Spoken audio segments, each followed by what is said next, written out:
Hey everybody, welcome off the show Board Game Reviews. This is a YouTube channel dedicated to the tabletop gaming hobby, and this video is part of a video series looking at the game of Mosaic, A Story of Civilization.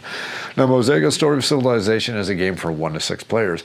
And this video I'm going to teach you actually how to play the game, from setup through all throughout the game, how to score your victory points, and how to win the game. But this video is part of a video series. If you actually want to see more about the game, such as just want a quick overview, see what a game actually looks like in play, whether it happens to be just a real game between 3 players or a separate video where I'm going to play versus the AI, or if you want to see a review of the game, check out the other videos in the series. This is just going to be purely a tutorial video. So come on back after a break to learn how to play Mosaic, A Story of Civilization.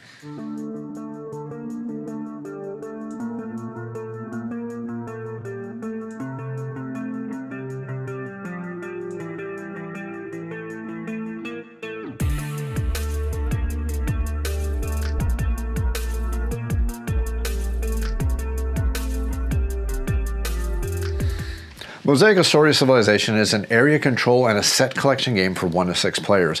The game does have a true solo way to play the game, but I'm not covering the solo modes or aspect for the hero bodice at all in this video. If you want to learn how to do the solo video, you do need to check out that separate video where I'm actually going to show you how to play the solo, and then I'm going to play a full solo game. This is going to teach you how to play the game with a group of players. Do know though that you can actually include the solo AI in with a group of multiple players, making an extra player, which can add some extra challenges and actually add some extra pressure to the game. I'm going to cover that also when I talk about the hero bodice rules. Again, we're not going to cover that in this video, but what we are going to cover is how to play the game of Mosaic, A Story of Civilization. Now, if you enjoy this video series, make sure you click that like button and click that subscribe button, because your likes and subscriptions do matter here. Don't forget that I'm working towards my 10 years as having this channel running. I'm trying to get 10,000 subscribers by my 10-year anniversary, which comes up in February. You can help me reach that goal by liking and subscribing and sharing this channel. Now let's get back into how to play the game of Mosaic. Now, the first thing we need to do is we need to understand what we are trying to do to win the game Mosaic. The game Mosaic is a victory point game, like a lot of board games these days. The basic idea of the game is to gain victory points by doing various different actions.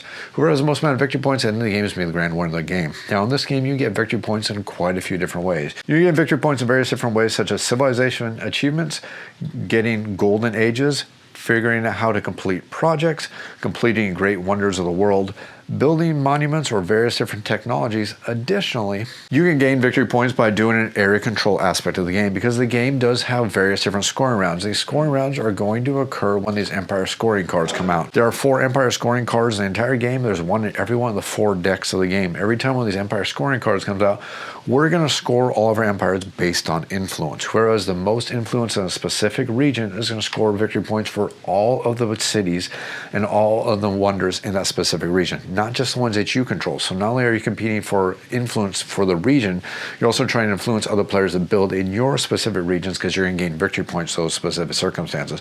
For example, red is all low in this location. Not a lot of victory points, but they have the most influence, so they're going to gain those victory points. Yet over in this region right here, we see that red and purple both have cities in this region. Purple may have more cities, but red, thanks to the military, actually has more influence, so they're going to score victory points in this area because of their city, plus gain the victory points from their opponent's city because they have the most influence in this area. Whereas suppose we have a region such as over here, we both see that both of our players have equal cities, but one player has more towns, so they have more influence, so they're going to score victory points for both the cities that happen to be in that area. So that's how we're going to go ahead and score victory points to go ahead and win the game. Again, we're looking for these empire scoring cards.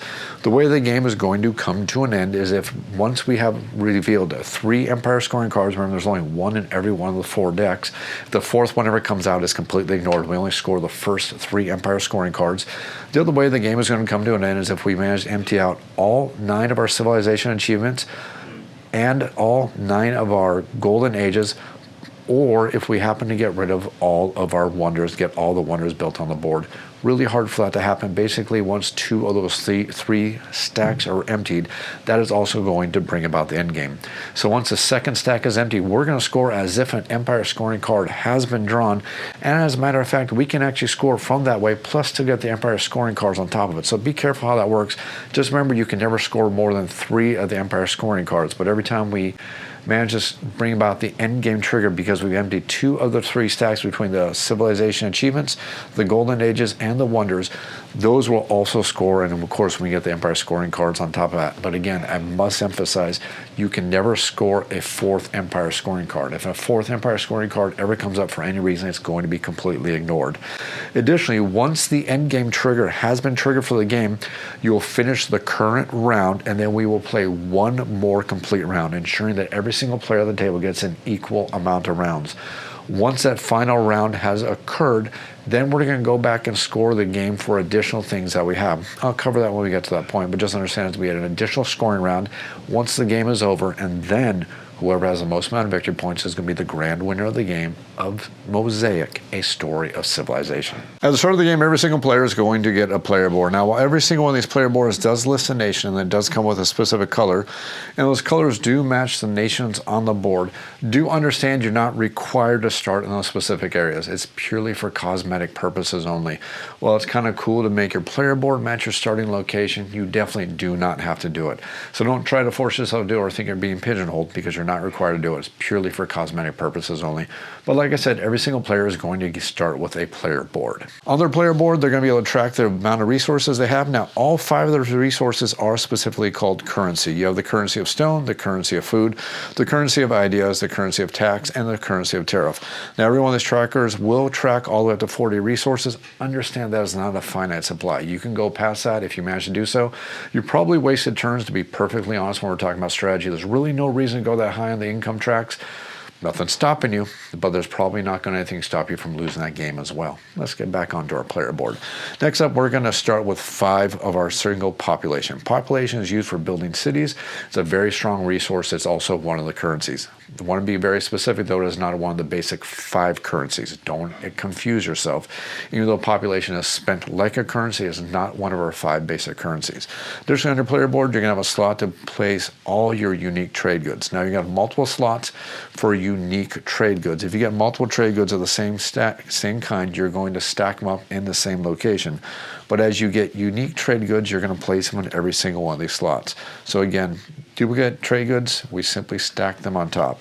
Now, there's trade goods are easy to find out how they are because the back of the token does say trade goods on the back of it. Now, there's 2 kinds of trade goods. We have the trade goods that we're going to randomly seed the board with that I'll say trade goods on the back, and additionally, we are going to have fish trade goods.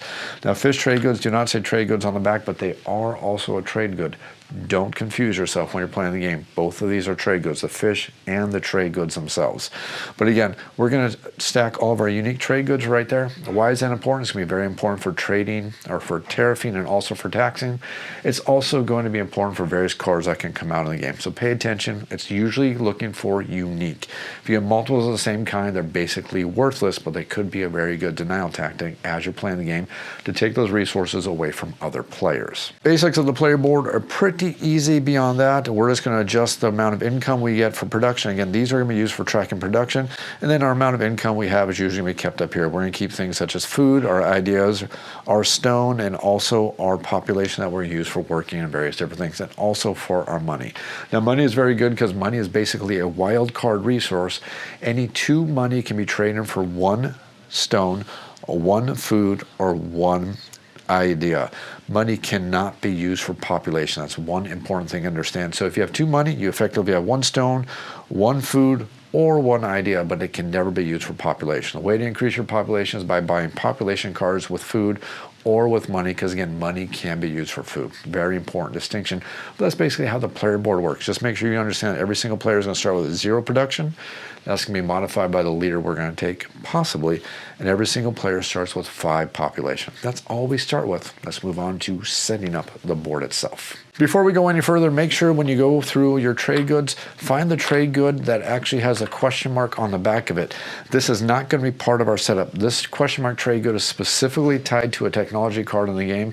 Now, the rulebook doesn't actually tell that. You figure that out by playing the game. Just understand, find that trade good technology that has a question mark on it, and make sure you keep it separate. Matter of fact, when I put the game away, I put this in the same baggie as I put all my fish tiles to make sure I don't have to hunt for it every single time I play the game. But once we have that question mark separated, the next thing we need to do is we need to seed all the port cities with the fish production tile. Now, it's the port cities only. The way I tell a port city is the fact that it has this little ship symbol right there. There are 10 port cities on the board, and depending on the player count, some regions on the board are not going to be accessible. I'll cover that at the end of the setup here, but basically we're going to find all the port cities, and every single one of them is going to get a fish token, and through the magic of editing, we have the board populated with all of our fishing locations for all of our port cities that get these wonderful port fishing food tiles. Next thing we need to do is we need to randomly seed the board with all the cash tiles. Now, cash tiles, there's between a cash tile and a trade good tile, besides the fact that trade goods say trade goods on the back of them, and cash tiles have a symbol that matches the cash locations on the board. The difference is every single one of these is a one-time resource. Basically, when we claim those, we're going to gain whatever that resource happens to be. We're going to add that to our empire, then we're going to discard these from the game. Trade goods and trade good only are going to go onto the unique trade goods section of every single one of the player boards. But the basic idea is we need to shuffle up every single one of these. Now, when we are playing with 6 players, every single one of these will be used, but when we're playing with less than 6 players, we're going to have less of these out there on the board. There's 4 of these that go in every single region. We simply look at the board, and we're randomly going to see the board. Every single region gets 4 of them. We see these little 4 symbols right there. We simply pick the 4, place all of these out, and then once we place all of them out, we're going to flip them over and go ahead and reveal them, and we're going to figure out exactly which resources we're going to gain. And again, just like magic, we have all of our trade cash tiles out there on the board, seeding the board, and now we have all the various different trade caches that we can get as a one-time bonus to our empire as we lay claim to these specific locations. Next up, now we get to the random part of seeding the board with all of the trade goods themselves. Now, this is one of the most tedious things to do in the game, and I'm going to tell you the way the rulebook tells you to do it, and then I'm going to tell you the way I do it, because I think the way I do it is so much more efficient.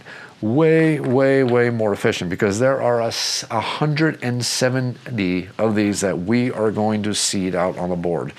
And after we seed out all 170 of these, we're going to put every single one of these on every single one of these hexes that does not have a tile on it already, whether it happens to be the fishing village or the cash tiles. Now, we're literally going to seed out this entire board, and basically once that's done, we're going to flip them all over. If it happens to be an X on it, we're simply going to take the tile and we're going to remove it from the game. If it has a symbol on it, we're simply going to leave that token right there in that location, and that is going to be a trade good that we can gain later in the game by putting a city or putting a town at that location and lay claim to that trade good. That is the most inefficient way to do this I have ever seen in a board game. It's silly to do it that way. The best way to do it when you're setting up this game that is much more efficient is take all these trade goods, throw every single one of them into a cloth bag. Once you have all of them into a cloth bag, have another person on the table point at a location. Once they point a location, you reach in the bag and you pull out a trade good. You look at the trade good. If it's an X, you toss it out of the game and they point out the next hex. If the trade good happens to be a real trade good, you're simply going to take that trade good and you place it down that hex location, and then you move on. It's a heck of a lot faster, and you make your life so much happier if you do so. And let's just go ahead and fill our board up. Now, if you see the board the way the instructions tell you the way to do this, you're going to go through this entire board after you've flipped over all the tiles, find all the X tiles, and you're going to remove them from the game. I definitely never ever do it this way. Again, I do the cloth bag method because it's so much more efficient, so much better. Be very, very careful when you're seeding the board, though. There are 170 locations, and while the rulebook tells you any hex face as a full hex tile is something you're going to place out all the tiles out there on the board, be very careful. For example, this location, hex tile 104, doesn't look like a full hex tile, but it is a true hex location. There's a couple other locations that you may question. There's a PDF you can download from the website, I believe for Forbidden Games. It actually has a map with a numbered system that allows you to number all the locations and make sure you truly know which all the locations should be getting these trade good tiles. Download it, it's going to make your life one heck of a lot easier. It's so much more efficient. To at least know where you need to be building tiles, and plus the cloth bag. Trust me, so much easier. Now that we seeded our board, the next thing we need to do is we need to organize our technology deck. Now, the technology deck is going to have 3 different kinds of cards in it. The first kind of card in it is going to be the Empire scoring card. Let's take that out and put that off to the side. Next thing you'll need to do is you'll need to fan through this deck, and you're going to need to find all of the technology cards that have the S in the upper left-hand corner. Once you've found all the cards with the S in the upper left-hand corner, you're going to separate them all into a stack, and then you're going to take all the other cards that do not have an S in the upper left-hand corner, you're going to shuffle them and put them over to the side with the technology cards here really quickly. Then you're going to take all of the cards with the S symbol in the upper left-hand corner right here, and you're going to take every one of these cards, and you're going to shuffle every single one of these cards. I'm just going to do this very, very quickly. and show you what you're supposed to do. After you shuffle the starting S cards only, you're going to shuffle out a stack of 5 cards for every single player. So if we have a 3-player game, we're going to get 3 stacks of 5 cards. If we have a 6-player game, we're going to get 6 stacks of 5 cards. Once we've done that, every single player is going to take one of these stacks. So the easiest way to do this is just to make stacks of 5 for every single player. I'm setting up for a 3-player game, so let's do this really easy. Once we have our 3 stacks, everybody says, I want this stack. Somebody else will say, yep, I want this stack. And then finally the last player says, well, I guess I'm stuck with this stack because every single buddy at the table is just a little bit faster than me. Once the players have their starting stacks of the S cards right here, the next thing we need to do is we need to take all of these cards and we need to shuffle all of these S cards back into the deck of the non-starting technology cards. Home rule time, and I'm going to emphasize this is a home rule, and the reason why I do this is because I play this guy many, many times, and I've seen a few problems that can arise when you don't do this. The rules tell you to take all these starting cards and shuffle it into the stack of non-starting cards. The thing that you have to be very careful with technology cards is a lot of these technology cards have a requirement to play them. For example, to play this technology card, you already need to have 3 cards, whether technology cards or build cards, that have this symbol already built in your empire.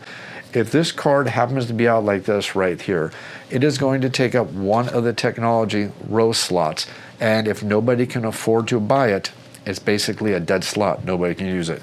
If you have a really bad early start where you're getting a whole bunch of these cards that have a lot of really expensive requirements that nobody has at all, you can occasionally run into a situation where it can be really, really difficult to get the ball rolling, especially for some of the tech symbols that are a little bit rarer and a little bit harder to get out. If we had a really bad start, nobody can get any of these tech cards, and we're stuck with basically only two tech cards that we can pick from every single round, which can stagnate the game a little bit. Trust me, it's not fun. So that was a long-winded way to tell you what I do as a home rule. Instead of shuffling all of these starting cards into the technology deck, what I do instead is I take half of these cards and I will stick them on top in a second, but before I do that, I take the remaining starting technology cards and I will take them and I will shuffle all of these into the starting or the non-starting tech cards. This has a tendency to prevent that issue where we're going to get that little stagnation that occasionally can occur and can occasionally frustrate. So again, homebrew rule, emphasis on homebrew. Shuffling those starting cards, take the other half, place them on top. That ensures that we're not going to get that stagnation very early in the game. Now that we've established and shuffled our starting deck right here, we need to split this deck into about 3 equal parts. And this is where we're going to have a difference between a 2 and 3 player game and a 4 through a 6 player game. If we were playing this as a 2 to a 3 player game, we're going to take this Empire scoring card and we're going to shuffle it into the middle stack. If we're playing a 4 through a 6 player game, we're going to shuffle it into the bottom stack. That ensures you're going to go through more technology cards before you bring out this end game condition. I'm setting up the game for a 3 player game right here, so I'm going to take this Empire scoring card and I'm going to put it in the middle stack. We're going to shuffle up all these cards. Yes, I did a horrible job shuffling. This is for video purposes. And then we're going to take the top half on top of the middle half. Remember that middle half has that Empire scoring card. And we're going to place that on top of the bottom half. That bottom half is a stack of cards that we're never most likely going to see the way the game plays out. And then we're simply going to draw the 5 top cards from the starting technology deck. And again, thanks to my homebrew rule, these are all going to be S cards only. Again, it avoids that early stagnation that occasionally can occur if you don't do this little bit of homebrew. Now that we got our technology deck built, now we're going to build the build deck. Words, they can be very fun when we use the English language. First thing we need to do is we need to remove the Empire scoring card from the build deck. Then we're going to take the build deck and we're going to shuffle it. And then we are going to split it in half. Once we split it in half, we're going to take the Empire scoring card. Does not matter how many players we're playing. This is not going to be influenced by the player count. We're going to take this Empire scoring card and we're going to shuffle it into the bottom half. And I'm going to do a better shuffle than that. And then we're going to make sure this bottom half with the Empire scoring card is in the bottom. And then we're going to place the build cards in a build location. And then we're going to draw the 5 top build cards to form our starting build pile of cards that we can purchase for our starting empires. Now that we've got our build deck finished, the next thing we need to do is we need to seed our population deck. Now, seeding the population deck, again, this is going to look very similar to you. We're going to pull out the Empire scoring card. But now things are going to get a little different. We're going to shuffle the population deck, and these population cards are anywhere from 1 to 4 population. We're going to shuffle up all these population cards, and we're going to draw a certain amount of cards based on the player count. If we're playing a 2 to 3 player game, we're going to draw 10 cards. We're playing a 4 to 5 player game, it's going to be 12 cards. And if we're playing a 6 player game, it's going to be 14 cards. So I'm setting up for a 3 player game, so I'm going to grab 10 cards. So I'm going to do 2 stacks of 5. You'll see why in just a second. So we have 1, 2, 3, 4, 5. 1, 2, 3, 4, 5. These cards are going to be removed from the game. They are not used because, again, I'm setting up for a 3-player game. We only have 10 population cards. That is done. Now that we've done so, we are going to take our Empire scoring card and we're going to shuffle it into the bottom 5 half of the cards. So it's going to be randomized. We don't know where it is, and we're going to put the other 5 cards on top. We're going to draw our first 2 starting population cards. Again, these can be anywhere from 1 to 4 population. Hopefully, you're not going to see too many of the 4 populations as your starting cards. Homebrew if that happens, and if everybody is in agreement, take those cards and reformulate your population deck to make sure that your 2 starting cards are not +4 populations. Because those +4 population cards require 30 food. That's really hard to get, and it can kind of slow down the early stages of the game. Again, that's a totally homebrew. You don't have to do it. As a matter of fact, I don't always do it, but sometimes I'll ask the table, say, hey guys, you want to do a reshuffle? Sometimes they'll say yes, and if we do it, we'll just redo the population deck, just like I showed you, until I don't have 2 +4 population cards on the top of this available starting area. Now we've done our population, we get to go to the tax and tariff, and we're going to put together our tax and tariff decks. And this is going to look a lot like forming our population decks. Again, stop me if you've seen this one before, or don't stop me because this is a tutorial video, but we're going to grab our Empire card, remove it from the deck, and then we're going to shuffle up our tax and tariff cards. And just like our population, we're going to draw a certain amount of cards based on our player count. 2 to 3 players, 10 cards. 4 to 5 players, 12 cards. 6 players, we're going to draw out 14 of these cards. So I'm showing you a 3-player game. So again, 1, 2, 3, 4, 5. 1, 2, 3, 4, 5. These cards removed from the game. We will never ever see those cards, at least on this playthrough. So we'll take the bottom 5, take our Empire scoring card, and we will shuffle it in. This is our bottom 5 cards with the Empire scoring card, so that's 6 cards plus the 5 over here. We will draw our 2 starting cards for our starting tax, which can be tax cards, tariff cards, or in this case, a perfect nice split, which is perfectly nice for us. We've set up our tax and tariff decks. Next up, we're going to put out our 6 starting governments. Now, our government tiles are double-sided. One side has an arrow side. The other side does not have an arrow side. I'll explain what that means when I talk about this a little bit later. Actually, I'll just cover it here really quick. When you get a government, every single government tile has a one-time use, and that's one-time use per game, not one time per ownership of a player. What it allows you to do is if you own one of these government tiles, you can flip it over, and once you flip it over, it stays flipped over for the rest of the game, even if you lose that government. Flipping that over allows you to take any one of these stacks of cards and completely empty that row of cards and replace it with the same kind of cards. So if I want to redo the build deck, I'd get rid of all 5 build cards, draw 5 new build cards, and these other ones would go to the bottom of the deck. If I want to redo the population deck, I can do the same thing. Same thing for the tech, same thing for the tax and tariff cards. That's a good thing, that's a bad thing. Why is it a good thing? Well, if there's cards out there that don't help you, that could be a good to help cycle that deck. If there's cards out there that are possibly helping you, you probably don't want to cycle, but the thing you have to be careful of, as the faster we're cycling the deck, the quicker those Empire scoring cards are coming out. That's not part of your strategy. That could cause you some problems because those Empire scoring cards may come out when you're not ready for them.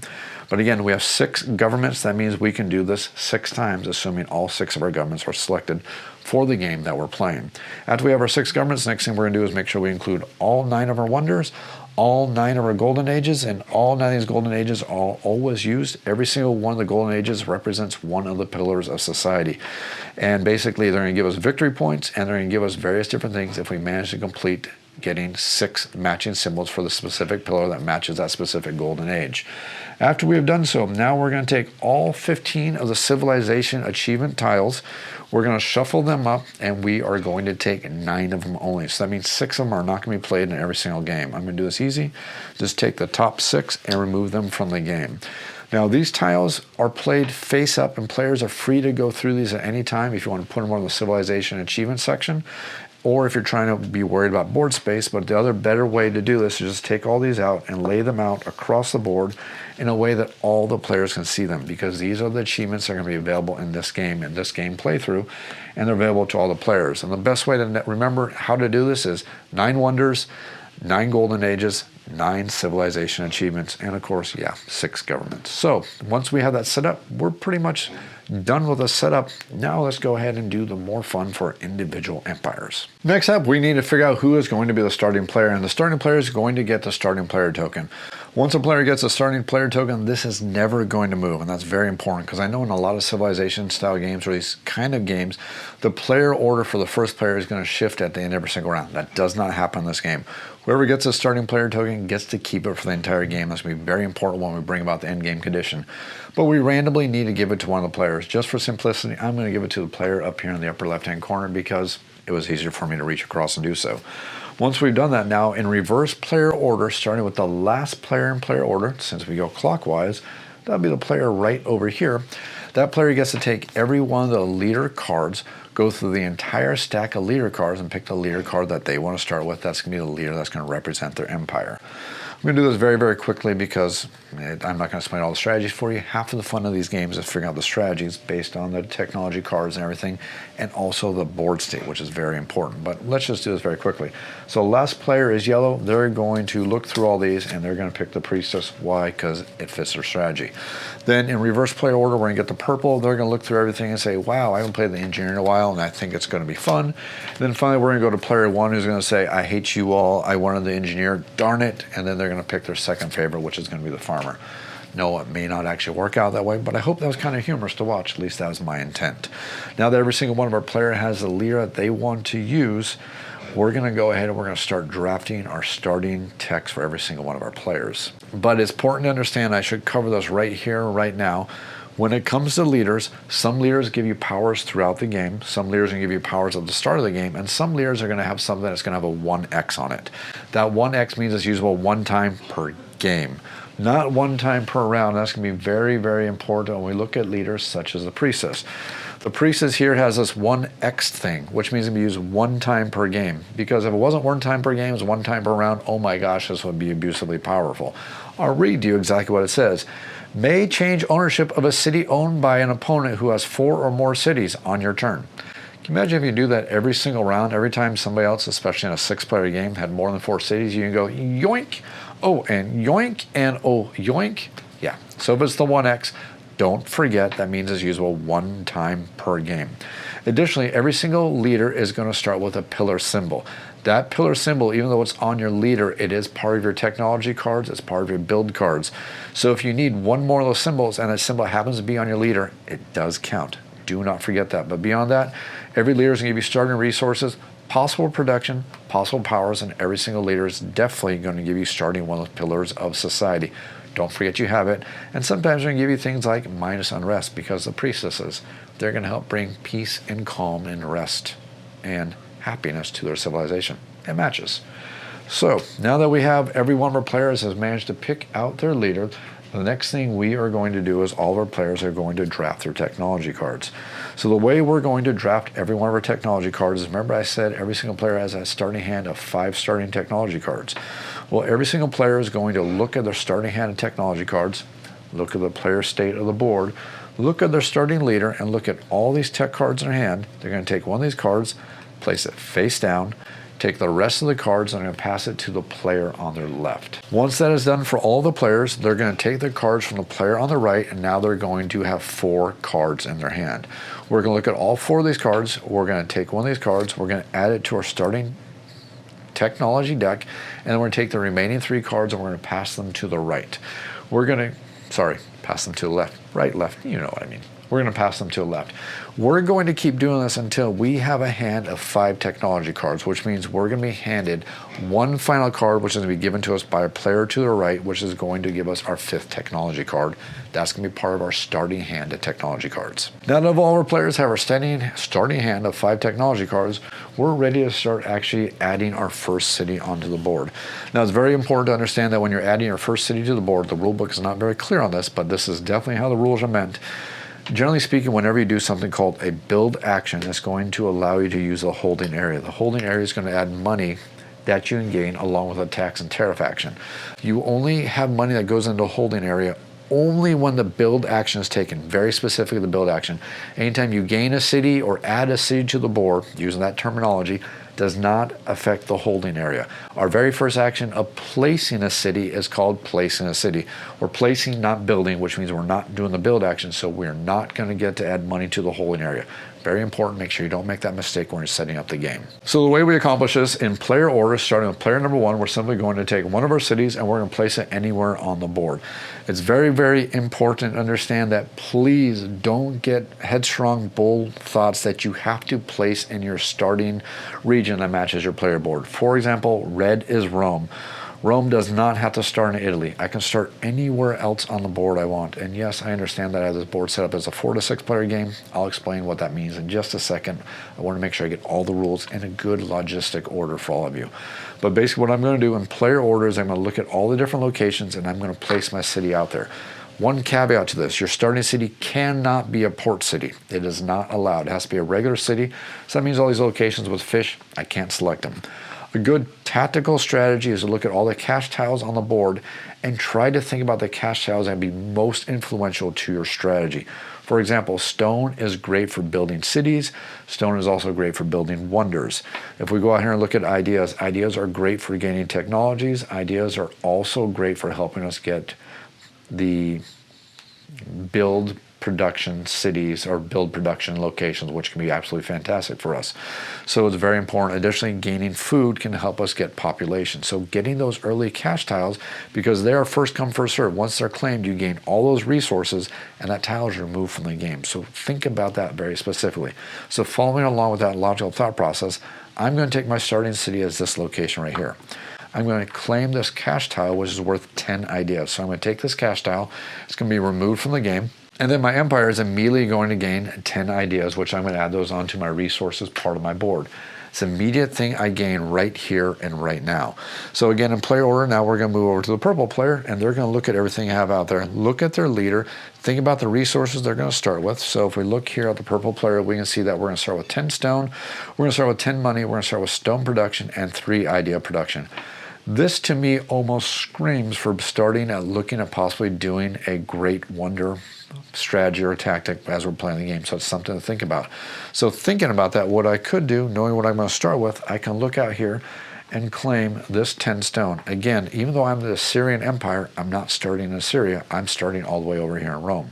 Since I claim this tile is going to be removed from the game. And then my empire is going to gain the 10 stone I would have gained from claiming that cash tile. To the yellow player who's going to look at the board and look at all the various different resources and see things that they can claim, and maybe we'll go over here and say, getting 10 starting food could be absolutely fantastic for my empire. This cash tile is going to be claimed. We're going to gain 10 food, and this cash tile is going to be removed from the game. And then our empire is going to gain 10 food, which we're going to put in our available resources for our empire.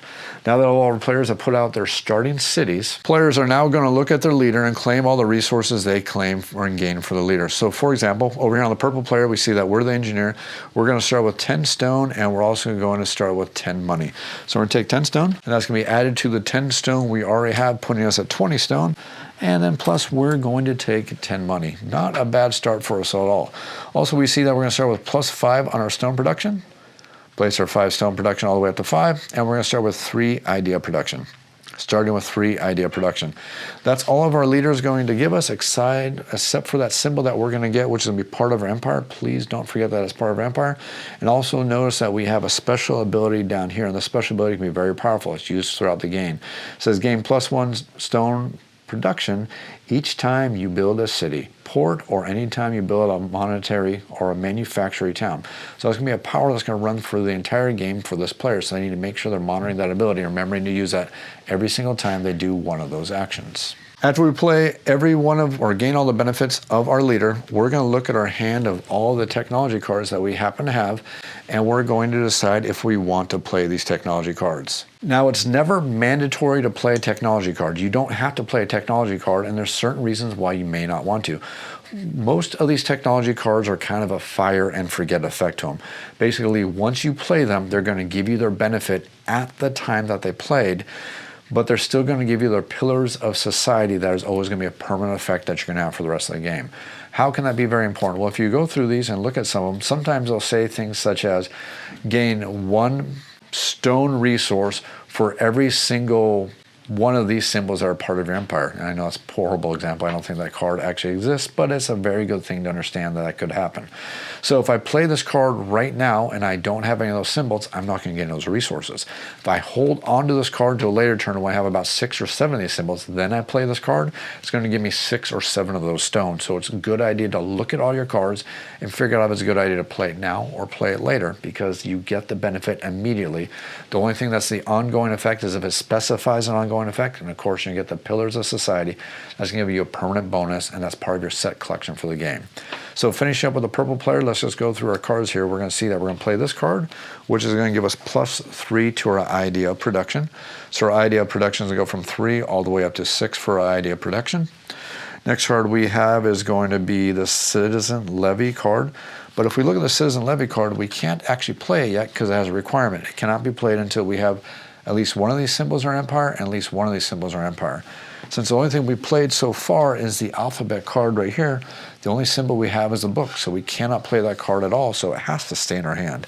Next card we have is this card right here, which requires to have this symbol as part of our empire.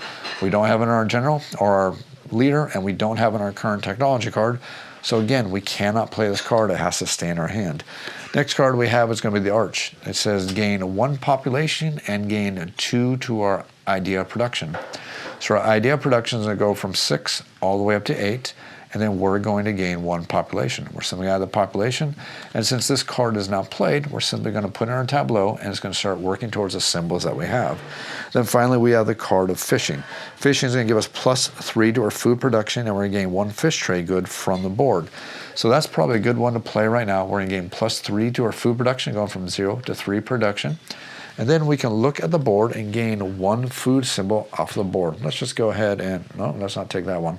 Let's take one that's going to hurt an opponent and not hinder us. Let's go ahead and claim this one right here. And we're going to add that as a unique trade good to our board, and that's going to increase our food production from 3 all the way up to 6.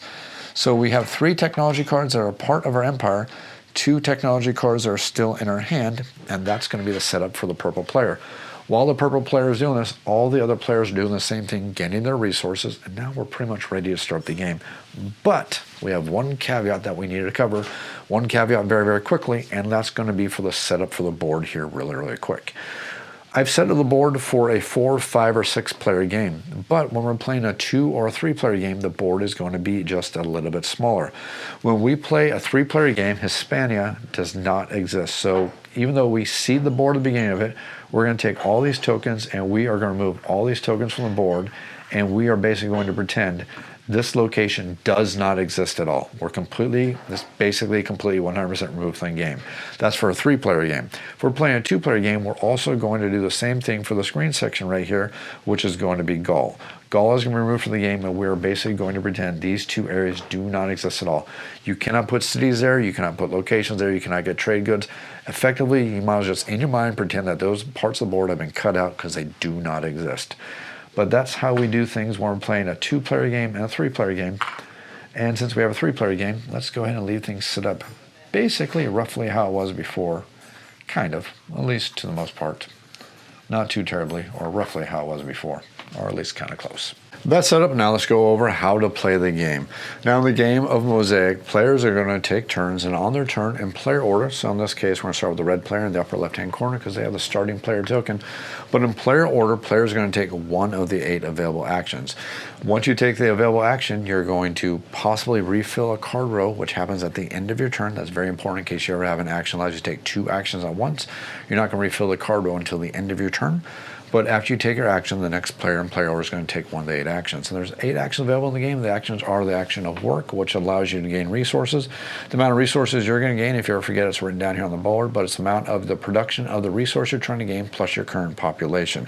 So for example, to use a purple player as an example right here, if they want to do the work action, We can see on their player board that they currently have 6 population. So if they were to work for stone, they have an income of 5 plus 6 population, they would gain 11 stone. If they were to do a work action for food, their current income of food is going to be 6.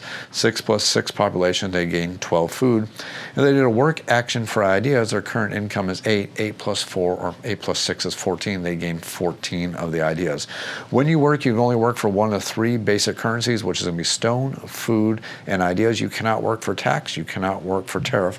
That's going to be part of the tax and tariff action itself. But basically what you can do is you're going to take your current production plus the current amount of population that you possess on your board, and you're going to gain that amount of resources. So let's say that the purple player decided they were going to do the work action on their turn, they're going to work for ideas. They would gain 8 plus 6, they would gain a total of 14 ideas. They'd add 14 ideas onto their player board, and those would be resources we'd have to spend for further actions. Again, you're going to take only one of the actions. Once you've taken the action, your turn is basically over, and that's how the work action works. Now we're done with the work action. Let's go ahead and look at the next action in player order, or not in player order, but the next action we're going to discuss, which is going to be the actual action of gaining population. This is going to be one of the things that's going to use a stack of cards that happens to be on the board. To do the population action, you are simply going to take one of the 2 face-up population cards. You're going to pay its cost, and when you pay the cost, you're going to gain that much population. Once you've done so, the population card you claim is going to be removed from the game. You gain the population, and then at the end of your turn, you're simply going to refill the population stack and put a new population card out there for the players or for the next player in player order purchase. Don't forget, and this is a great time to do the reminder, that any time during the game, any 2 money can be replaced for any one of the basic resources. Again, the basic resources are stone, ideas, and food. So for example, if I was really desperate to pay for this card right here and I had no food, but if I was willing to spend 60 money, yes, I could spend 60 money to replace the 30 food and gain 4 population. That is the gain the population action, but again, we just got to make sure that after we've done it, at the end of our turn, we refill the population stack, and that's going to be the population action. Next up was we get to do the build action. Now the build action is pretty darn interesting, because the build action allows us to interact with the card row, but we don't have to interact with the card row. And let me back up here just for a second. You're going to notice that over here on the population board, it says that we can spend 15 food for 2 population. We cannot do that until the population deck is completely empty. Once the population deck is completely empty, then we can use that action, but that's only going to be once the population deck is exhausted. When we come to the build action is very interesting, because the build action does not require us to take cards. There's a couple of build actions we can do that actually don't take cards at all, which is a nice thing to understand. The thing that we can do with the build action that does not require us to take cards at all is we can build a city, we can build a port city, we can build a farm town, and we can build a manufacturing town. And every time we do those actions, we pay the cost, if there happens to be a cost. Not all those happen to be a cost, and then we're going to do the action. The cards in this case are more of a bonus. Playing or claiming these cards is something that's a better thing to do because it's a better version of the action, but we always have access to the basic action of always building a city, always building a port city, or always building a town such as a manufacturer and a farm. Now, if we just take the basic action of doing those things, we're not going to gain any of the bonuses for the cards, such as gaining manufacturing abilities for victory points in the game, such as farms giving us the ability to go ahead and gain extra food resources. We're not going to gain those wonderful things, so it's always better to use a card, but you don't have to use a card. But the important thing to understand here is that anytime you build a port city, even if you don't play a card, you put $10 here in the holding area, which comes directly out of the bank, not out of your personal supply. Anytime you build a basic city, we're going to take $5 and we're going to put it inside the holding area here as part of doing the action of building that city. And again, that's going to come out of the supply, not out of your personal supply. Don't be confused, because you're going to notice a lot of these cards also say the same thing. The cards are giving you a reminder. It's not an additional. For example, if you look at the populous city here, it says add $5 to the tax and tariff bonus area.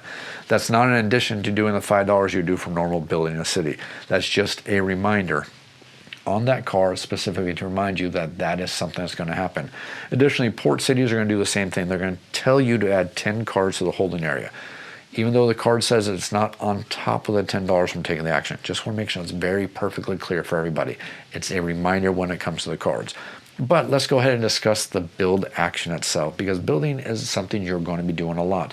Whether it's building cities for area control, building projects to get victory points in the game, or building our farms and our manufacturing towns to go ahead and gain resources or maybe end game victory points. So to do the build action, you're going to either select one of the face-up cards or do the basic action like I've already covered, hopefully plainly enough for you to understand how that works. But generally speaking, most of the time you're going to be claiming a card. So if you're going to be claiming a card, it's going to give you some nice, wonderful bonuses. So the first thing you're going to do is you're going to look at one of the cards and you're going to claim it and pay its cost. Now the cards will always have a cost, for example, to build a city or a port city. And this is a great time to let you know that all cities are always cities. Port cities are also cities. Cities are never port cities. I hope that made sense because it's very, very important. But to build a city or port city, it costs you 4 stone and 2 population. You're going to discard those and put them back in the bank, except for population, which goes back in your own personal supply. Don't forget that money can be used to replace stone on a 2-for-1 basis. You're going to pay that cost, and then you're either going to build a city or a port city, or you can do so by using one of the cards. Again, cards are always going to be the better action. They have the same cost. Once we claim the card, we're going to look at any text that the card has. We're going to get any bonuses from the card. And if we built just a plain old capital city or a standard city, make sure that you add $5 into the holding area. If we happen to build a port city, don't forget to add $10 into the holding area. There's a nice reminder on the bottom of these cards to remind you. Again, that's only a reminder, not an addition. Once we build that city, we're going to add that city into our current empire board because we're looking for all these symbols. Remember, if we get 6 of any single symbol, we can claim a golden age, and also these symbols are going to give us possible victory points in the game if we get technologies and other things that can help factor towards getting those things. So simply take it, gives us one-time bonus, then you can ignore the rest of the card most of the time and just pay attention to the symbols. So as you're getting these cards, make sure you're stacking them kind of like this in your board so you can keep attention, pay attention to all these symbols as you happen to be gaining these symbols. So to finish this action, let's say we decide to get this capital city by paying 2 workers and paying 4 stone. Since we are doing that and we pay the resources it costs to go ahead and claim that city, once we've done that, we are going to take a city tile from our own personal supply and we're going to add this anywhere on the board. Again, we don't have to respect nations or anything like that. We just have to respect available locations on the board. So again, in a 3-player game, this region doesn't exist at all. Please don't forget that. So we're going to take our city and we're going to simply play it on the board. And let's say I take this location right here. Why? Well, strategic reasons. If I take a cash tile, don't forget that I'm going to claim all of those resources. So if I take this, I'm also going to take 9 ideas, add those into my personal supply, and this cash is going to be removed from the game. And then my city is built there. Then I need to make sure I place my $5 in the holding area. Again, that comes from the bank. And then this card is going to be part of my empire. Again, I'm going to watch for those symbols because I'm trying to get a whole bunch of those symbols for possible set collection for victory points at the end of the game. The next action we can do besides building a regular city is we can take the action of building a port city. Now, when we build a port city, it's very important. Like I said, I just want to reemphasize so we don't forget, you don't have to take a card to build a port city, but taking a card gives you an extra bonus. So it can be a little bit better because you're going to get those pillars of society symbols that really can help your empire score those victory points. But to build a port city, the simple thing we're going to do is remember, we never can have more than 3 port cities, so that's all our empire comes with. But we're simply going to, if there's a card available, we're going to claim that port city card. We're going to pay the cost of 4 stone and 2 workers to build the port city. Then we're going to make sure that we gain $10, like it says right here. We'll add that onto our board, and then we're going to add another $10 into the holding area. Again, as a reminder on the card, and don't forget, even if you don't buy the card, you still get those resources personally. That's a bonus for the port city, and also the $10 also goes into the holding area. Once we paid for the card and gained those resources, now we get to build a port city on any one of the ports. How do we tell where there's a port? Well, a port happens to be where that ship symbol is. If there's just a symbol, we're simply going to build our port city and nothing really major happens. If we take it and decide to place it where one of these fish tokens are, then it's a nice extra bonus because we're going to claim this as a trade good for our empire, and then our production of food is going to go up. In this case, we're going to go from 6 all the way up to 9 for the production for ourselves for building that port city. So that's kind of a nice thing, again, adding to our resource engine, and also this is adding to our area influence. The next action that we have available to us is the action of building a town. Oops, almost grabbed 2 cards there. Now, there's 2 kinds of towns in the game. There are farm towns and there's manufacturing towns. Farm towns are going to help us with our food production. Manufacturing towns are going to be an additional set collection, which is worth extra victory points in the game. Let me just go in and fan through here and grab a manufactured town so you can see exactly what I mean by that. Make it make a lot more sense for you right here. So you're going to see for this manufactured town right here, if we get 3 of these resources, it's going to be worth 5 victory points for us at the end of the game, which means that I need to claim this token right here. Means I need to claim the red one, which is, I don't see one on the board. There has to be one. Am I missing it? There should be a red one. If not, oh, there it is. The red one, and then we would also have to claim this. So if we manage to claim all 3 of these tokens and put these on our unique section of the board, and if we manage to build this manufacturing town, then that's going to be worth 5 extra victory points for us at the end of the game.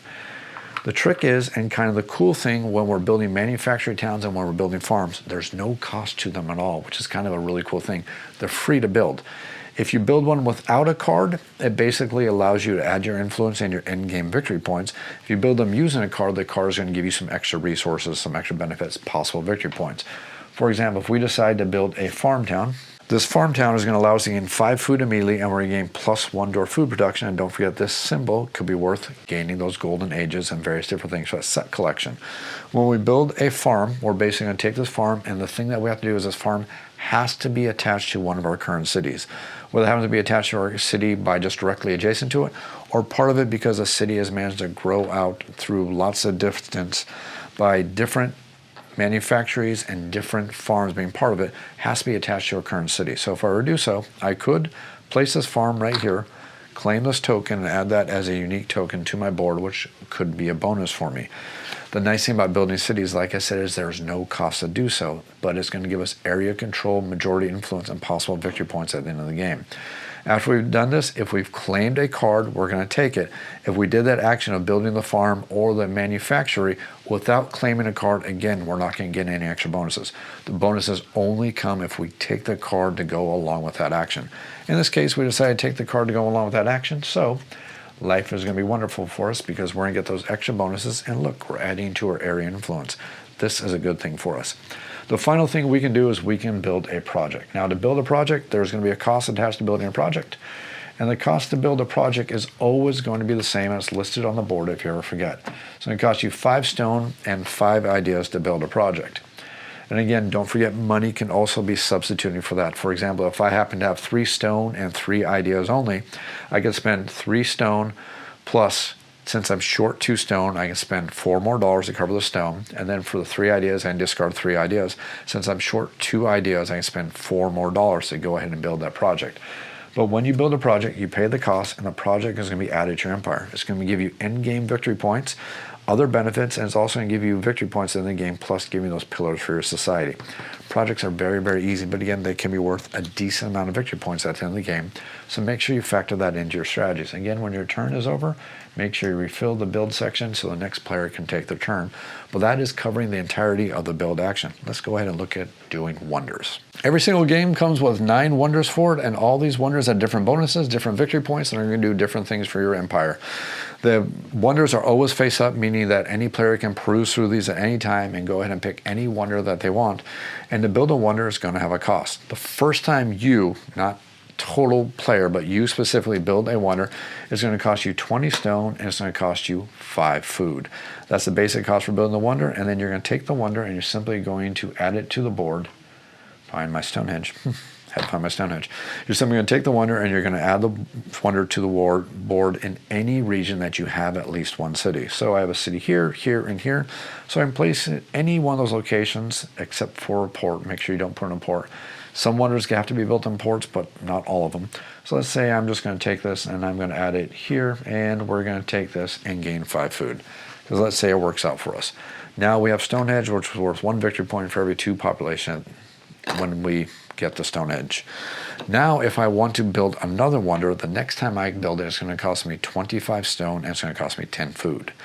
The third wonder I build is going to cost me 30 stone and 15 food. Again, adding +5 to the stone and food cost for every single wonder I personally built, not for all the other players. So, for example, let's say that the purple player has been super engineer and we managed to build lots of wonders, getting the cost of our wonders really, really skyrocketing. Yellow now wants to build a wonder. It's going to be the basic cost of 20 stone and 5 food for them. Even though purple has 3 wonders, it's the very first wonder for the yellow players, so they're going to pay that basic cost only. Again, the skyrocketing cost is only for each wonder that you've already built. Make sure you're paying attention to wonders though. Some wonders have additional requirements. For example, the lighthouse must be built in a port city. It cannot be built in a specific other city or any tile location. It has to be built in a port city. So next up, let's go ahead and look at our technology cards. To purchase a technology card, just simply look at the 5 available technology cards, and you're going to pay 5 ideas to purchase a technology card. Nice and simple. Again, money can replace some of the cost for the ideas. You're basically look at any technology card, you're going to take it, and you're going to place it in your hand. Now, you don't have to play a technology card immediately when you buy it. You can buy technology cards as a denial tactic to stop another player from gaining it, or you can play it for a later time, or you can buy it and play it immediately for whatever resources or benefits it happens to give you. You don't have to play it immediately, and for some reasons you may want to hold on to it. Again, there are some technologies that give you bonuses based on the current board state, and there's some technologies that just give you a one-time bonus the first time they're built. So that's something you got to judge whenever you buy that technology card. There is one important thing to understand about technology cards. I mentioned this already, but just a quick reminder, some technology cards require you to have certain technologies already built. So for example, if I were to buy history, I can buy it even though I don't have the prerequisite civilization advances and keep it in my hand and then play it once I have the civilization advances. Playing these technology cards is not an action, so on your turn you conceivably could have a whole handful of these and play all of them out at one time and get a whole bunch of benefits, if that's really what you want to do. But just make sure you understand that some cards in the right hand corner right here have a prerequisite. So if I have the history card, I cannot play it until I have at least 1 military symbol, which I don't have with the cards I built, and also have at least one of the harp symbols. If I don't have that, I can't play it, but I can definitely purchase it, keep it in my hand. I just can't play it until I meet the requirements. And then once I can meet the requirements by getting other cards into my empire, then on my turn at any time, I simply say, hey, I have the requirements, I'm going to play this card. It's not part of my actions, it's not part of my action costs. Simply, that's how we handle technology cards. Next up, we have the tax and tariff action. Now, tax and tariffing is going to deal with this deck of cards over here. There's a tax action and there's a tariff action, and basically the only difference is the amount of resources you're going to gain from doing these actions. Taxing is much more reliant on population. Tariffing is much more reliant on unique symbols in your trade good that you have available to your empire. Remember, it's unique trade symbols. And basically, every one of these is going to have a penalty of victory points that you're going to lose at the end of the game for every point of positive unrest you have. So if I claim both of these at the end of the game, if I don't find a way to counteract this unrest, I'm going to lose 4 victory points on the game. But that could be worth it because this tax card is going to give me 2 times population plus 2 times government symbols plus my current tax production in money when I take that card. The tariff is going to be 2 times unique trade goods plus the amount of cities I currently have out on the board plus my current tariff production. Additionally, whenever you take either the tariff or the tax action, any and all money in the holding area, you get to claim and add that to your empire. It's kind of like free parking and Monopoly for people like home rules, except it's not a home rule. And it's not broken. It's not going to annoy the heck out of everybody because it's a dumb home rule that you should never play with when you play Monopoly. Never. Okay, sorry, let's be serious here. But anyways, anytime you take the tax option, you're either going to pick one of the 2 available cards, claim all the money in the holding area, and then you're simply going to take the card you claim, gain money based on what it says on the bottom of it, and then you're going to add this card to your empire. As a reminder, that's going to be negative victory points for you at the end of the game if you don't counteract that unrest. After you do so, you're simply going to refill the unrest card with you're going to refill the tax and tariff deck with the next available tariff card, and that's going to end your turn. It's going to be up to the next player to take their turn. I guess this is a good time to do a nice, gentle reminder about an error that's in the rulebook and an error that is only wrong in the rulebook and is correct on the board. Once all the tax and tariff cards have been used up in the game, there's no more left. You can still do the tax and the tariff action. It's going to have a different amount of resources you're going to gain, and you'll notice there's not going to be an unrest cost for it. The important thing why I'm bringing this up is because the rulebook is wrong about the amount of tax you gain. The rulebook has it wrong, the board has it right. And again, you can only take the tax and tariff action down here once all the tax and tariff cards have been taken by all the players. Generally, it's not going to happen in a 2 or 3 player game very often, but sometimes it does happen in those 5 and 6 player games. And once that happens, this is what you're going to gain for tax, this is what you're going to gain for tariff. It's your choice which action you want to choose, specifically to you, depending on your production, but you're not going to gain any unrest for it. Just a nice little reminder, just to let you know about that. The board is right, rulebook is absolutely wrong. Next up, we have the military action. Now, military action is nice and fun, or not nice and fun, depending on how you feel about your military in your games. If you're looking for a romp 'em, stomp 'em, smack down, kill everybody that moves on the board, wrong game for you. If you're looking for a game that's going to add your influence and kind of have a nice and gentle military aspect, you found your right game. But the basic idea for the military action is, for the military action, the first thing you're going to do is you're going to decide to build 1 or 2 units. Now, in this game, there are 3 military units available to all the players. There is the infantry, there's the cavalry, and then there is the catapult. You cannot build a catapult until you manage to claim the technology card that allows you to build the catapults. If you don't have the technology cards, you might as well leave the catapults in your little bin right there, because you can't build them yet. But infantry and cavalry, there is 0 difference between them when you build them, unless you have a technology that says otherwise. So when you're building your infantry and your cavalry, you're going to spend money for them, and you're going to pick one or the other, and you're going to place them on the board. Again, it doesn't matter unless you have a technology that specifies infantry gain powers or your cavalry gain powers. And there's not a lot of cards that do that. I think there's maybe 5 cards that affect infantry. I think 3 or 4 that affect cavalry, if I remember correctly. That's in this entire technology deck. Trying to go on off of memory there. Don't quote me exactly on how that works. But unless you are a leader who breaks this rule, and there's one leader who does break this rule, you can only purchase a maximum 2 military units on your turn. If you've unlocked the catapults, that can be 1 of your 2 units, but if you have not unlocked it, you have to choose between infantry and cavalry. It costs 5 gold per unit that you want to add to the board, and you have to add those military units into a region where you have at least 1 city. That's a requirement. So I could not, as a purple player, add infantry or cavalry here, could not add military here, and I could not add military here. I could add military here, here, or here, because I actively have cities in those locations. So to go ahead and do this as a purple player, I would simply spend $10, put the $10 back in the bank, and then I would get to choose 2 of my military units, and just because I don't have any technology cards, and I don't know what technology cards are going to come out, I'm going to grab 1 infantry, and I'm going to grab 1 cavalry. Then I'm going to add them to any region where I currently have at least 1 city. So let's say I'm going to add 1 here, because I'm thinking, maybe somebody's going to come over there. And then I'm going to add 1 more over here, because I'm thinking that something's going to go on over here. You'll notice I'm not putting my military units directly on any of the hexes. Why am I not doing that? Because your infantry cannot claim trade goods. They cannot claim cash tiles. So as a habit, I make sure I don't put them in these hexes, because these hexes are basically for cities, and these hexes are also for your manufacturing towns and for your farm towns. So try to get in the habit of kind of putting them a little bit off to the side so people know what region they're part of. But again, they never occupy a hex. They cannot block a hex, they cannot stop another player from entering a hex, and they cannot claim trade goods or cash tiles at all. They simply add to your influence. I'll cover how that works when we get to scoring empire cards. Be really important at that point, but until that point, just understand they just add to your influence in a region. We'll figure out why that's important in just a little bit.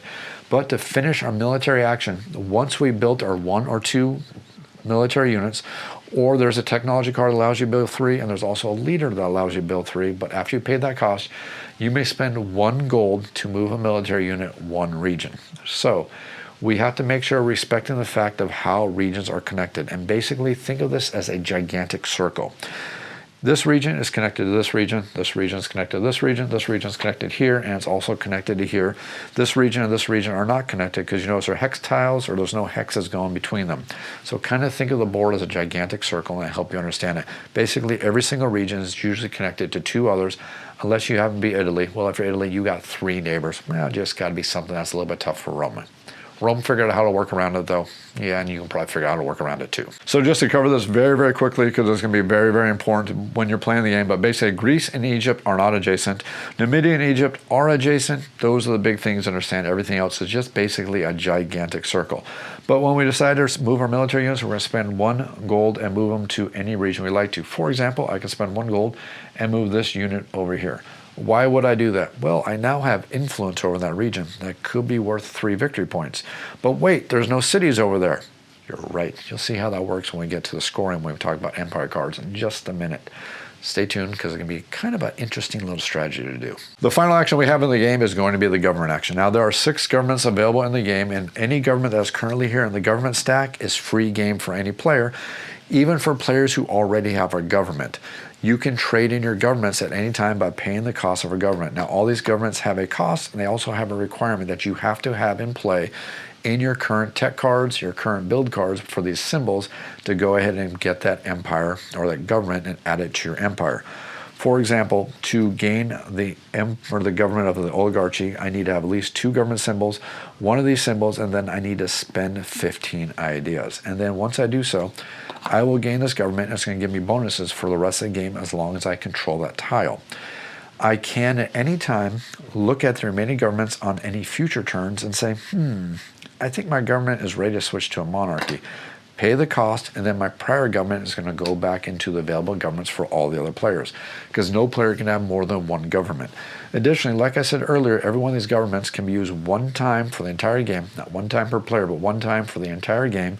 They can be flipped over to take any stack of specific style cards, completely flush that entire stack, and refill that row with all those cards. So for example, if I'm currently the monarchy and the arrow is still face up, I can flip it over and flush all 5 of those build cards. I'm going to go to the bottom of the deck and I'm going to draw out 5 brand new build cards. Once that is done, this card is never going to flip back over again. Even if I lose that government and put it back in the available governments because I pick a different government, it's still going to stay face down, which means that there's a total of 6 times through governments that you can shuffle or flush any one of these stacks of cards. There's a technology card that can also do it, so don't think that's the only way, but just understand governments can each only do it 1 time. That basically covers all the actions that are available to you in the game when you're playing the game of Mosaic. But there's a couple helpful tips that I like to go over just to make sure to re-emphasize a couple points. The first one thing to understand is that the end game condition is going to occur when the 3rd empire card comes into the game. Let's go ahead and dig through and find an empire scoring card, because we're going to talk about empire scoring in just a moment. But once the 3rd empire scoring card is revealed, that's going to bring about the end game. 3rd one only. There are 4 of them. When the 4th one comes out, it doesn't score. That's very, very important. But when the 3rd empire scoring card is revealed, we're going to finish out that turn. What does that mean? Well, that means if we're playing a 3-player game where red is start player, purple is 2nd player, and yellow is 3rd player, the purple player reveals the 3rd one, we're going to have an empire scoring phase. Yellow's going to still take their turn, and then we're going to get 1 full more turn with all the players getting 1 more final action for 1 final round. Additionally, the other way the game is going to come to an end is if 2 of these 3 stacks over here are emptied. And don't forget that when those 2 of those 3 stacks is emptied, once the 2nd stack is emptied, we're also going to do an empire scoring. That's very important. On top of that, we can still have the empire scoring cards that can also trigger on top of those 2 cards, those 2 decks being emptied. So it is quite possible for there to be 4 empire scorings. Probably highly unlikely, but it could technically happen, because we could have 2 empire scorings. We could have 1 player empty the 2nd stack, and during the final round, 1 more of these empire, the 3rd empire scoring card could come out. So again, that's very important. It is very, very possible, but highly unlikely that you could get 4 empire scorings that way. But generally speaking, most of your games are going to have 3 empire scorings only. Kind of confusing. I hope it makes sense. So we're going to cover empire scoring in just a minute, but I just want to cover a couple more tips just to re-emphasize a couple rules about the game. Don't forget that at any time, 2 money can be used for any one of the basic resources. The basic resources are stone, ideas, and food. It cannot be used to replace population or anything like that, but you can use money to replace food, which will allow you to buy population. So it does work that way if you want to. You can always on your turn claim as many golden ages as you qualify for. Sometimes you're going to gain a card which has multiple symbols on it. If those multiple symbols happen to help you qualify for multiple golden ages, you can claim them, because claiming a golden age, claiming a civilization achievement, is not an action.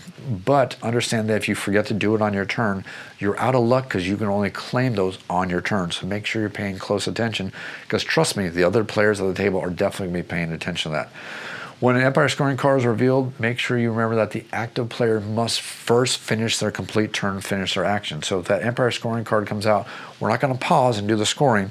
That player gets to finish their action, do everything they want to do, and then at the end of the turn, the empire scoring is actually going to happen from the empire scoring card. And then finally, one thing to understand about this game is once the end game is triggered, there's no way to undo the end game trigger. Once it's occurred, that's it. We're going to start scoring victory points at the end of the next round. We're not going to undo the end game. It's here to stay. Get ready for the end game, because we're all going to experience it. So now I've talked a lot about empire scoring cards, so let's go ahead and explain how to do empire scoring. But this board looks very, very bare. let's go in and fix that issue because it's going to make it much more exciting to score. Because right now it's going to be a lot of purple, and that's going to be it. Kind of not very exciting. So now that we got a little bit more of an exciting board, which can actually show you some interesting ways to do the scoring, let's go ahead and show you exactly how scoring works. When it comes to empire scoring, basically every single region on the board that has at least one city or 1 point of influence attached to it through influence measures is going to score. So basically, yeah, every region is going to score because, trust me, that's how it usually works out in this game. But the basic way to do this is we're going to start with one region, we're going to score that entire region, then we're going to move to the next region, we're going to score that entire region, and go ahead and do that until we score all of the regions. How do we score the regions? Well, the way we're going to score regions is by figuring out who has the most influence in an area. Whoever has the most influence is going to get the most victory points. Whoever has the second most influence is going to get a flat amount of victory points.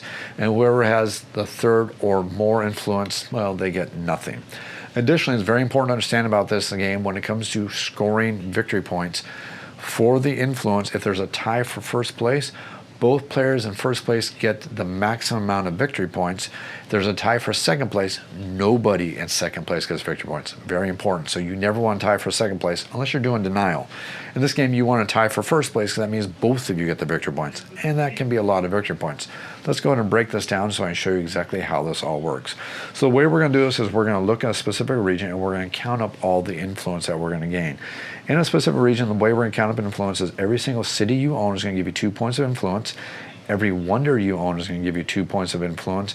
Every town you own is going to give you 1 point of influence. Every military unit you have in that region is going to give you 1 point of influence. Plus, there's certain technology cards in the game which can also modify how that works. But basically speaking, that's how we're going to figure out the influence. So let's go ahead and look at the board right here. Let's go ahead and say that in this case, this golden age, this grand wonder is owned by the purple player. So let's score this region right here. We would see that purple would have 2 influence plus 1 from a military, which would be a total of 3 influence. No other player in this area has any influence at all, so purple has the most influence. So they're going to score this region as the person with the most amount of influence. Let's make this a little bit more interesting and show you how this can get a little bit more exciting by saying, let's say yellow happens to have 1 infantry unit over there that they managed to get over there that is giving them 1 point of influence. You'll see how important this can be when it comes to the second place. So the way this is going to work is we're going to score this region, and the way this works is you gain victory points based on however many cities and however many wonders happen to be in that specific region. It doesn't matter who owns those cities, it doesn't matter who owns those regions. Whoever has the most influence gains all the victory points for all the wonders and all the cities in that specific region. So again, remember I said purple owned this great wonder right here, so they have the most influence of 2 plus 1 is 3 influence versus yellow's 1 influence. Purple has the most influence. We're going to gain 3 victory points because we happen to have the most influence. Most influence is always worth a flat 3, plus 1 victory point for every wonder in every city that happens to be in that region. So we have 1 wonder here, so 3 plus 1 happens to be 4. Purple is going to gain 4 victory points. Whoa, that was awfully wordy. I hope that makes sense for all of you. Whoever happens to be in second place when it comes to influence is going to gain 2 victory points. They don't need to have cities there. All they need to do is have at least 1 point of influence. Since yellow has at least 1 point of influence, thanks to their cavalry happens to be there, that means they get second place, so they're going to gain 2 victory points because they have the second most amount of influence. Let's go over to this region. Let's go ahead and score this region here really quickly. Let's say that this wonder right here happens to be owned by the yellow player.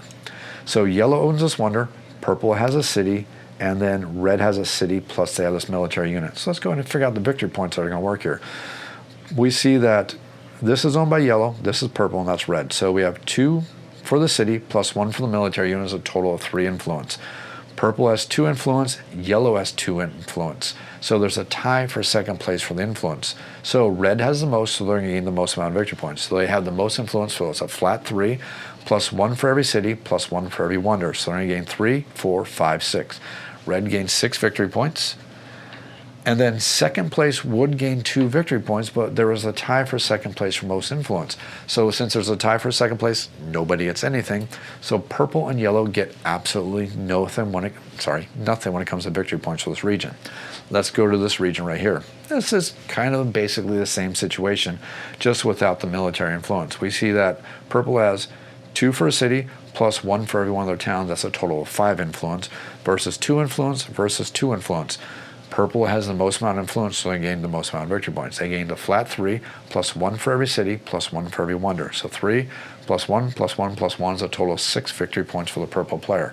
Go from 4 all the way up to 10 victory points. Red and yellow are tied in influence. There is no second place because there is a tie for second place. So, well, sucks to be them. We're going to move on. Now we're going to go over here to this region over here. It's not a very busy region, but we actually have a tie for first place, and we're going to see just how that works out. So red has 2 influence, yellow has 2 influence. So both these players have the exact same amount of influence, and they're both tied for first place. So both of them are going to get the basic 3 plus 1 for every city. Since there's 2 cities, that's a total of 5. So red is going to gain 5, so they're going to go from 6 all the way to 11 victory points. Yellow is also going to gain 5, going from 2 all the way up to 7. See how that works out? There's a tie for first place, so they both get everything. Ties for second place get absolutely nothing. Let's go over here to this region. Yellow has the most influence. Red has the second most amount of influence. So yellow's going to gain 3 plus 2 from the cities for a total of 5, going from 7 to 12. And then red is coming in second place, so they gain 2 victory points, going from 11 to 13. Finally, we go over here to the purple player. Let's say this Stonehenge happens to be owned by the red player. Actually, no, let's just do this even better. That's owned by purple. Purple owns Stonehenge because I think that's what I've had happen there earlier in my tutorial anyways. So purple is the only one with influence in this area, so they have the most influence in this area. They have an influence of 5.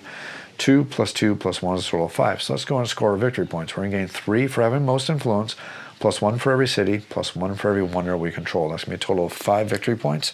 We're going to go from 10 all the way to 15. There is no second place, so nobody's going to get the 2 victory points. That's how we do scoring every time there's an Empire scoring card, except for the 4th one. And that's also going to occur when we empty 2 of the 3 stacks over here, because again, that also creates an Empire scoring. Don't forget that, that's very important. There's 2 different ways we can cause Empire scoring. Cards or emptying 2 of these 3 stacks over here. Very, very important. So the rough flow of the game is going to go across like this. Every single player taking 1 of the 8 actions, waiting for those Empire scoring cards to come across until the end game happens to be triggered. Once the end game has been triggered, we're going to finish the current round and do 1 more complete round for all the players, giving every single player 1 more action, possibly 2, depending on where they happen to be in the player order. For example, in a 3-player game, purple brought about the end game. They would finish their turn. Yellow would get a turn, and we get 1 more entire turn, meaning that yellow actually ends up getting 2 turns, or possibly even more, because there are some leaders that allow you to get extra turns, which can also be kind of nice. You'll see how this all works when you play your copy of the game.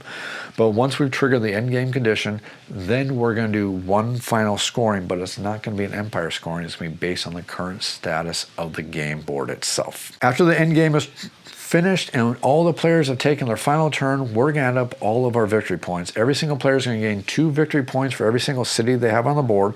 They're going to gain 1 victory point for every farm they have on the board, whether it happens to be a farm town or a manufacturing town. We're going to gain victory points based on our wonders, and all the wonders are going to tell you exactly how many victory points you get for those specific wonders. Every single golden age that we manage to accomplish is going to give us 6 victory points. Every single achievement is also going to give us 6 victory points. Project cards that we manage to complete are also going to give us victory points based on the specific project card itself. So for example, this project card says we're going to gain 1 victory point for every one of these symbols we happen to have in our empire at the end of the game.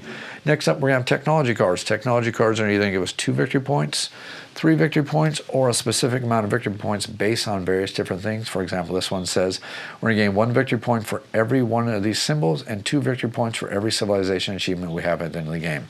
So technologies can also give us extra victory points. Finally, manufacturing towns are going to give us extra victory points based on the conditions that they require. Basically, they're all going to give us 5 victory points if we manage to get the unique trade goods that represent every one of those manufacturing towns. Do note that 1 set of trade goods can power multiple manufacturing towns. So, for example, if I happen to get this manufacturing town right here, which requires these 3 symbols, and if I manage to get this manufacturing town, which requires the same 3 symbols, and if I manage to get, well, you get the rough idea. Even though I only have 1 of every one of those symbols, both of these manufacturing towns will score. That's the nice thing about those unique symbols.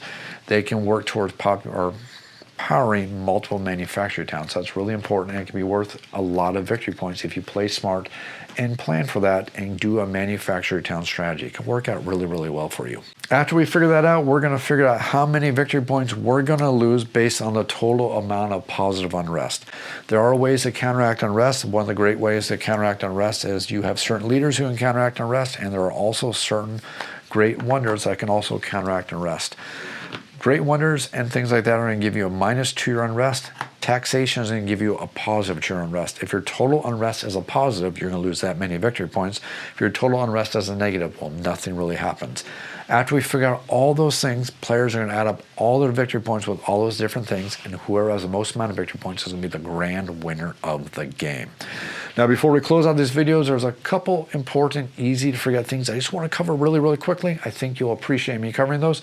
Then we'll go ahead and wrap up the video, and hopefully you get this game to the table and start enjoying this game with your friends. Like I've said multiple times, please don't forget that 2 money can represent any one of the 3 basic resources. Remember, those 3 basic resources are stone, food, and ideas.